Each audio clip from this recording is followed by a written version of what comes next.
Bonsoir à tous. À la surprise générale ce matin, tous ceux qui voulaient traverser la frontière entre le Rwanda et la RDC ont été bloqués à Goma. Cette fermeture côté rwandais a pour un temps perturbé tous les trafics sur le poste frontalier le plus actif de la zone. Notre correspondant à Goma, Charlie Kasereka, s'est rendu à la frontière rwandaise pour faire le point. En moyenne, c'est autour de 45 000 personnes qui passent par ici chaque jour dans les deux sens. Depuis l'annonce de la maladie à virus Ebola en RDC, les autorités congolaises ont installé des points de lavage des mains comme ici, à la petite barrière, l'un des passages utilisés par les petits commerçants de Goma et ceux de Gisenyi au Rwanda. Leur vie dépend de l'ouverture de cette frontière. Nous étions surprises ce matin en arrivant ici, voyant que la frontière est fermée. Il n'y avait même pas d'avertissement, pas de sortie ni entrée côté rwandais. Notre seul boulot, c'est de transporter les marchandises ici à la frontière. On nous dit que le motif de la fermeture serait Ebola. Heureusement pour tous ces gens, vers 13h, heure locale, le Rwanda a réouvert ses postes frontaliers avec la RDC via la ville de Goma. Une joie pour toutes ces femmes qui gagnent leur pain quotidien à cette frontière. J'étais là le matin, la frontière était fermée, nous avons tous été bloqués.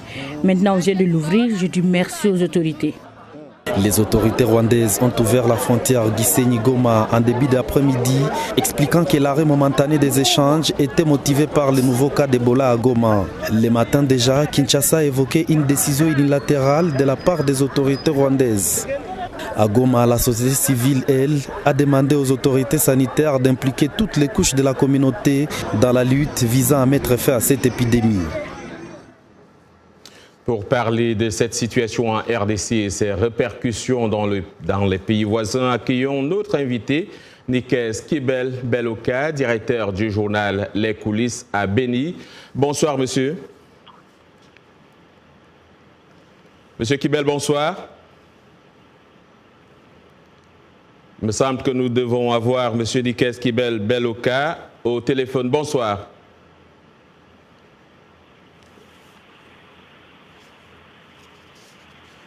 Voilà, quelques soucis avec la communication avec la RDC. Au Nigeria, pas moins de 25 soldats et plus de 45 combattants islamistes tués. C'est le bilan, sans doute encore provisoire, des combats intenses qui ont eu lieu dans le nord-est du pays entre les armées régionales et les djihadistes du groupe de l'État islamique en Afrique de l'Ouest, une branche de Boko Haram affiliée au groupe État islamique. Le groupe État islamique en Afrique de l'Ouest qui a par ailleurs revendiqué l'attaque dans un communiqué authentifié par le groupe de surveillance djihadiste SIT où il affirme avoir tué 15 soldats et de fait état d'aucune perte dans les rangs. Il me semble que nous ayons actuellement donc Nikes au téléphone. Bonsoir, monsieur. Oui, bonsoir. Voilà, merci d'être avec nous. On le disait tantôt, un troisième cas d'Ebola a été détecté hier et la peur d'une propagation de l'épidémie gagne les esprits. Que doivent faire les acteurs concernés par la riposte contre Ebola pour rassurer les populations? Bon, les experts doivent revoir leur communication parce que le vrai problème, c'est celui-là, c'est le problème de la sensibilisation. Et il faut corriger la sensibilisation, il faut créer la confiance entre les équipes de la riposte et la population. Et comme il n'y a pas d'autre remède que la sensibilisation, afin que la population puisse respecter les règles d'hygiène. Voilà. À tous les niveaux, notamment se laver les mains. Alors, la peur s'installe également au niveau des frontières. On l'a vu ce matin. Les pays voisins ont-ils droit de s'inquiéter? Par exemple, le Burundi, le Rwanda ou encore même l'Ouganda? Comme pour toute maladie mortelle, comme toute épidémie, il faut toujours craindre la contamination puis la propagation. Mais la décision des autorités rwandaises était excessive parce que dans chaque poste frontalier, et des postes officiels bien sûr, il y a des mesures de prévention qui sont installées.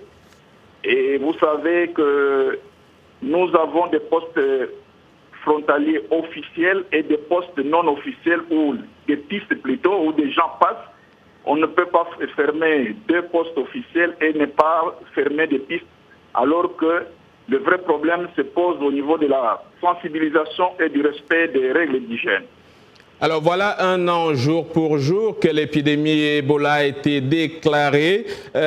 Est-ce que les mesures prises jusqu'ici par les autorités et les différents acteurs impliqués sont suffisantes? Sinon, qu'est-ce qu'il faut faire de plus? On a parlé de vaccination notamment.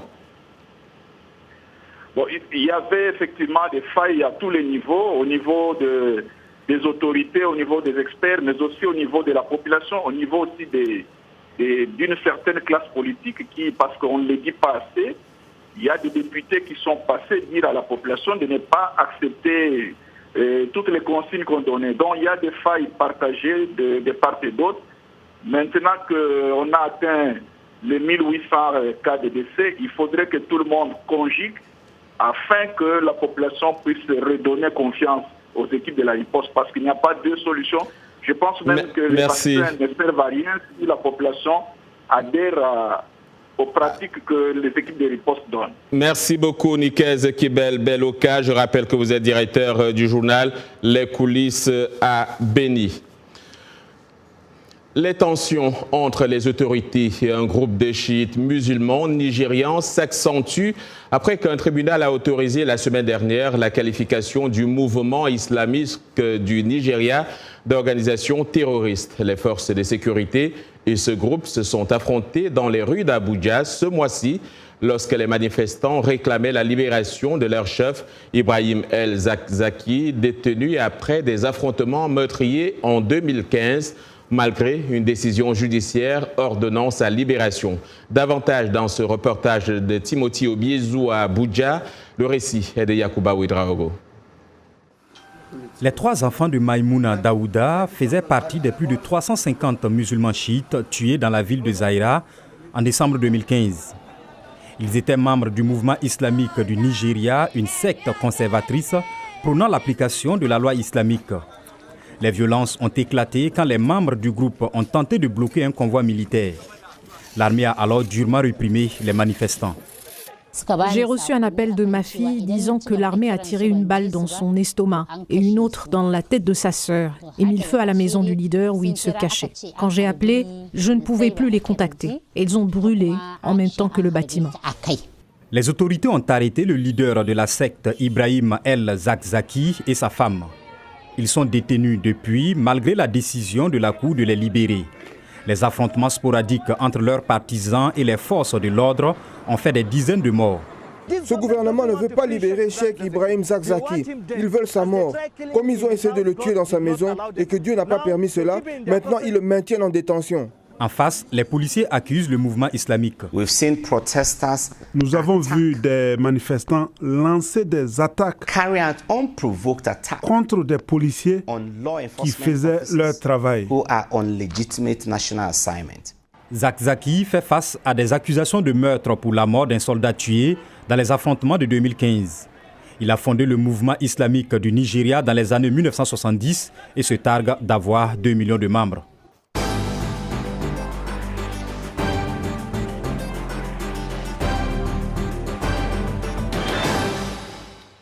Ici, aux États-Unis, 10 autres candidats prétendant à l'investiture démocrate pour la présidentielle de 2020 se sont retrouvés hier à Détroit pour un débat. Un débat où plusieurs thèmes ont été abordés, allant de l'immigration au système d'assurance maladie en passant par la race.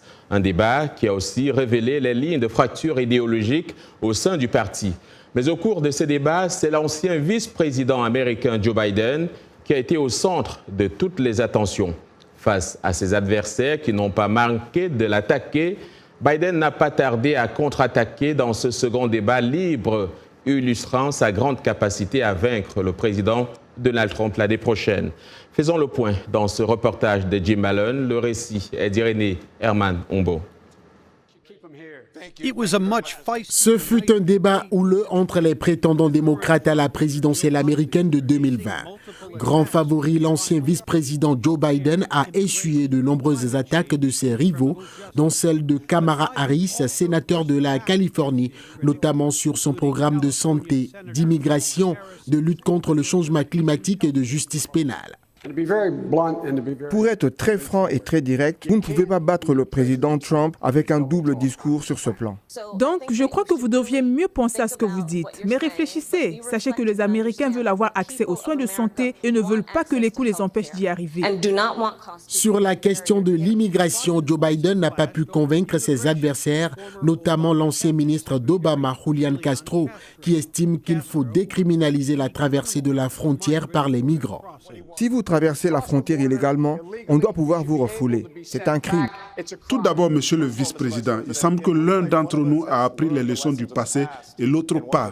Le sénateur de New York, Kirsten Gillibrand, a, elle, voulu mieux comprendre des propos antérieurs de Joe Biden au sujet des femmes dans leur lieu de travail. La plupart des femmes doivent travailler pour subvenir aux besoins de leurs enfants. Beaucoup de femmes veulent travailler pour subvenir aux besoins de leur communauté. Soit vous ne le croyez pas encore aujourd'hui, soit il y a un problème avec ce que vous vouliez dire à l'époque. J'ai été très impliqué dans les amendements favorisant l'égalité de rémunération. Je suis venu avec la proposition « C'est à nous » pour que les femmes soient traitées plus décemment sur les campus universitaires. Vous êtes venu à l'université de Syracuse avec moi et vous avez dit que c'était passionnant de se soucier que les femmes soient traitées sur un pied d'égalité. Je ne sais pas ce qui s'est passé entre-temps. Quand ils ne s'attaquaient pas entre eux, ces démocrates s'en prenaient au président Trump. Joe Biden a même repris certains commentaires controversés de Trump sur la diversité raciale. Le prochain débat démocrate aura lieu en septembre, certainement avec moins de prétendants sur le plateau, en raison de la rigueur des règles de qualification. Après 6 semaines d'échanges culturels et académiques aux États-Unis, les participants au programme YALI 2019 font le bilan des connaissances acquises au cours de cette expérience unique en son genre. La Young African Leaders Initiative, lancée en 2010 par Barack Obama, est un programme du département d'État américain dont l'objectif est de permettre aux jeunes leaders africains de venir aux États-Unis pour mûrir un projet professionnel ou civique à travers des cours théoriques, des ateliers de formation au leadership et des rencontres. Dili Diko nous en dit plus. Cette année, le programme accueillait près de 700 jeunes leaders venus de toute l'Afrique subsaharienne. Ils étaient 38 000 à candidater pour participer à l'édition 2019 de la Young African Leaders Initiative. Réunis pour une semaine de sommet dans la capitale américaine, ils reviennent tout juste de 5 semaines d'échanges académiques passés dans des universités américaines. Chaque participant est orienté vers une université dont le programme s'insère dans son projet mené dans son pays d'origine. Christ Mendela est un entrepreneur dans le domaine de l'agriculture. Il a effectué son échange à l'université d'Oklahoma dans la ville de Stillwater. Nous avons rencontré beaucoup de personnes dans le domaine de l'agriculture. Et donc le programme à Stillwater est organisé conjointement avec l'école de l'agriculture et l'école de l'entrepreneuriat. Nous avons pu interagir avec les deux entités. Nous avons rencontré beaucoup de personnes qui sont dans le domaine de l'agriculture là-bas. Et aussi, il y a le Rotary Club de Stillwater qui nous a vraiment aidés. C'était un programme excellent. 15 nationalités étaient représentées là-bas à Stillwater. 25 personnes, 25 jeunes africains étaient là-bas.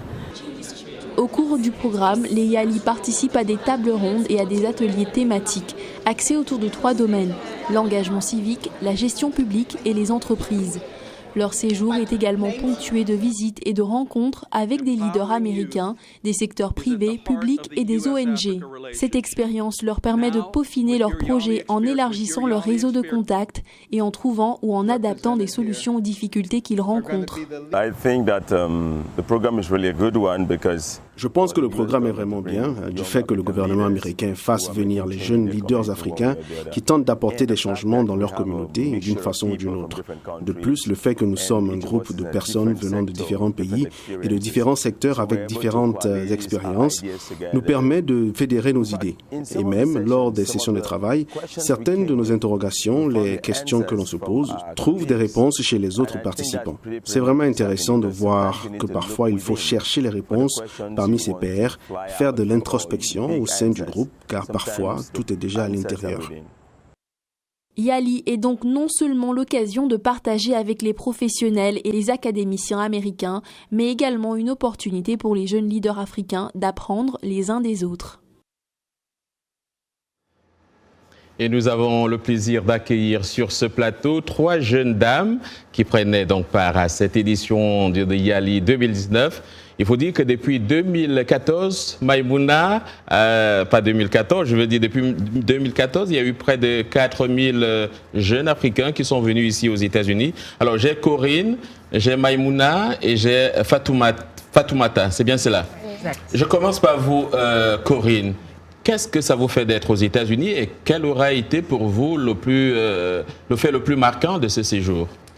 Alors, merci déjà de nous recevoir. Pour moi, franchement, c'est un honneur d'être ici parce qu'en tant que jeune Africain, connaissant les situations de nos différents pays, nous n'aurions peut-être jamais imaginé être ici aujourd'hui en train de vivre cette expérience. Pour moi, le Yali est une opportunité qui m'a ouvert les yeux sur le potentiel qu'on a en Afrique. Parce que malheureusement, étant là-bas, nous nous disons que la solution de nos problèmes est ailleurs. Mais une fois ici, ce programme nous permet de nous refocaliser sur nous-mêmes et de nous rendre compte que le potentiel est là-bas. On était parmi 700 jeunes leaders qui font déjà des choses dans leur pays et qui font de grandes choses. Donc on se rend compte que nous avons des partenaires et il fallait juste nous ouvrir les yeux. Le fait le plus marquant pour moi a été le premier jour, au cours d'une activité toute simple, le Leadership Challenge, où nous étions sur des cordes à plus de 30 mètres de haut, où moi, une jeune africaine qui n'aurait jamais imaginé être là, voilà. Ayant un problème au pied, au début j'avais tellement peur, je me disais je ne peux pas, j'ai mal, j'ai des douleurs.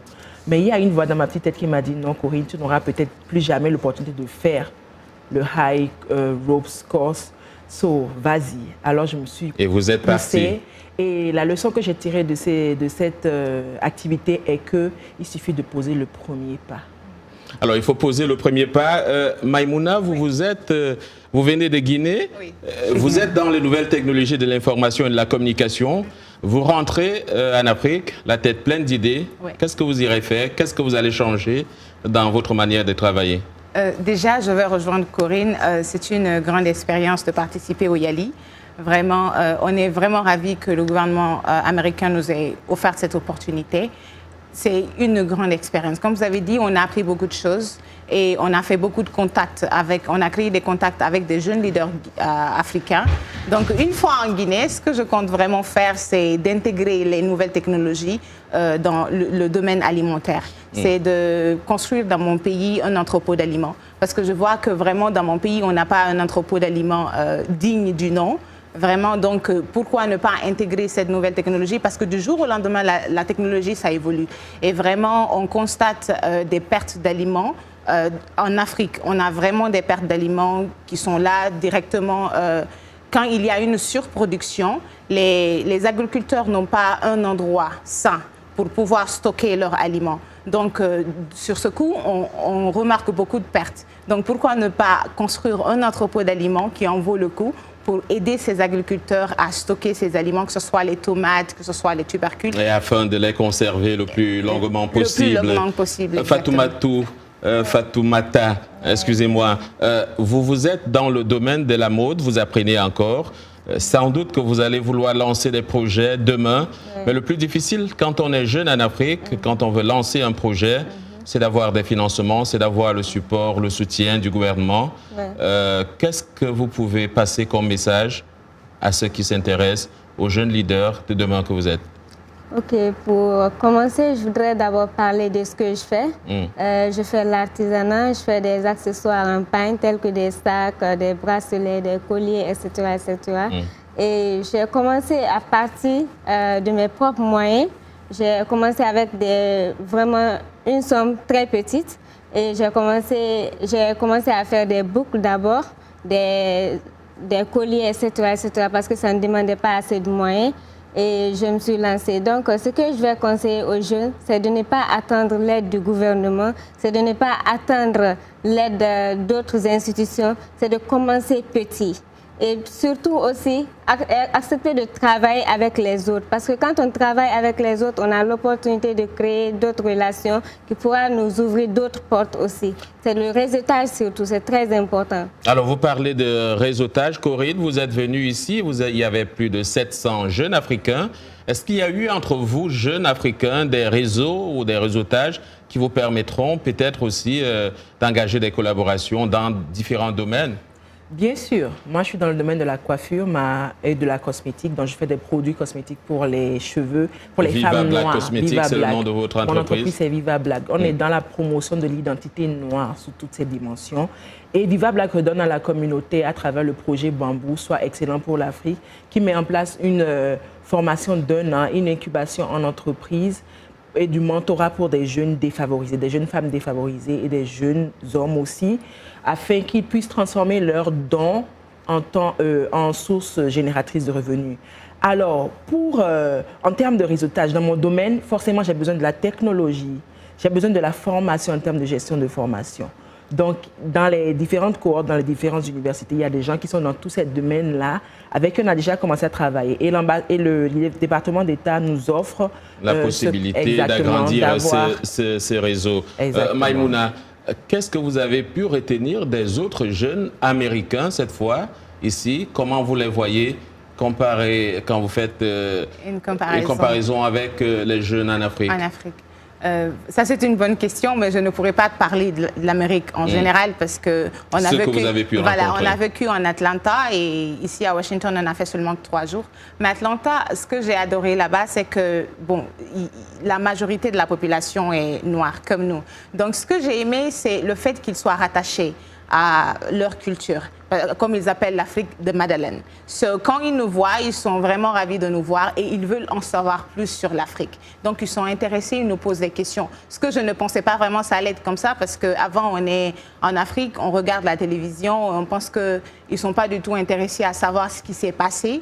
Et donc, avant ils ont appris à travers donc vous. Ils ont appris à travers nous. Très rapidement, je vais finir par Fatoumata. Vous êtes une dame et c'est un plaisir d'avoir les dames ici. Ouais. Un petit conseil en quelques secondes aux jeunes filles qui ont peur parfois d'entreprendre. Ok, ce que je vais dire aux jeunes filles, c'est d'oser parce qu'elles ont du potentiel. Mais tant qu'elles ne commenceront pas, elles ne pourront pas le savoir. C'est juste de se lancer. Moi, j'ai osé. Voilà. Vraiment, j'ai jeté la peur de l'autre côté et j'ai commencé. C'est ce que je vais leur conseiller. Et c'est avec ce conseil que nous allons nous quitter. Revenez nous voir quand vous mettrez en place vos projets. C'est la fin de ce journal. Merci à toute l'équipe qui l'a préparé et à vous de l'avoir suivi. Demain est un autre jour. D'ici là, excellente soirée à toutes et à tous.